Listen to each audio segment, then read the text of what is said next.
Kanada Tashqi ishlar ministri Melanie Joly 5 aprel kuni Xitoy Tashqi ishlar ministri Wang Yi bilan telefonlashganda Sharqi Turkistondagi kishilik huquq masalasini tilga olgan. Bu haqda e'lon qilingan xabarlarga qaraganda, Kanada Tashqi ishlar ministri Melanie Joly Kanada hukumatining kishilik huquq va qonunga hurmat qilish prinsipida chang turganligi, Uyg'ur rayonidagi kishilik huquq dafsandichiligidan andisha qilayotganligini bildirgan.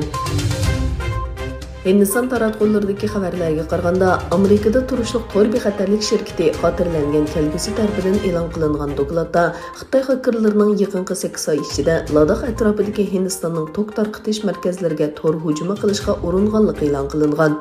Hujumning 2021 yili 8 oydan 2022 yili 3 oygacha bo'lgan oralikda elib berilganligi ko'rsatilgan dokladda Xitoy xakerlarining xalqliq ul asliha sistemasiga oid uchurlarni to'plashni maqsad qilganligi o'tirib qo'yilgan.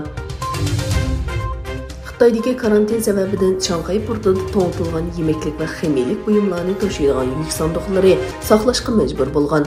Yük mashinasi chopirlarga qaratilgan virus siniqi mahsulotlarning to'shilishini istilatgan. Shanxay shahri navbatda Xitoy virusining eng yangi markaziga aylandi. Faqat o'nigilla shaharda 20 ming yangi yuqumlanuvchi e'lon qilindi. Türkiye Devlet Mudofaa Ministri Hulusi Akar, O'zbekiston Devlet Mudofaa Ministri Leytenant General Bahodir Qurbanov bilan telefonda suhbatlashdi. Devlet Mudofaa Ministrligining bayonotiga qaraganda, ministrlar ikki taraflik va rayonlik mudofaa, bexatarlik va mudofaa sanoatidagi hamkorlik to'g'risida fikr almashtirgan. Yaponiya Devlet Mudofaa Ministri Kishinobu va Filippin Devlet Mudofaa Ministri Delfin Lorenzo Yaponiyaning poytaxti Tokioda ko'rishib, ikki taraflik va rayonlik masalalarni muzokara qildi. Kishi bilan Lorenzo Xitoyning rayondagi ta'siri va faoliyatining kunsiri kuchayishiga qarshi Yaponiya va Filippinning birlashma manevr orqali bexatarlik hamkorligini taraqqiy qildirishi kerak deb qaradi. Amerika bilan Xitoy o'rtasidagi kunsiri kuchayayotgan Tayvan krizisi yana avj oldi. Xitoy Tashqi ishlar ministrligining bayonotchisi Zhao Lijian, Amerika Avam palatasining boshlig'i Nancy Pelosining 10 aprel Tayvanda ziyoratda bo'ladiganligi to'g'risidagi xabarga baho berdi.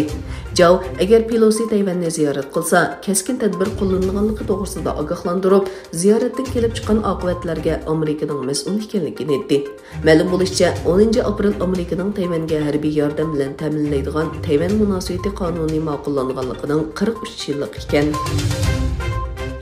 Azerbaycan Tashqi ishlar ministrligi Yevropa Ittifoqi kengashining raisi Charles Michel, Azerbaycan prezidenti Ilham Aliyev va Armeniya bosh ministri Nikol Pashinyanning 3 taraflik uchrashuvida hosil qilingan kelishim haqida Azerbaycanning manfaati, rayonning tinch va xotirjamlik taraffiyotiga kafolatlik qilish uchun tashlangan muhim bir qadam dedi.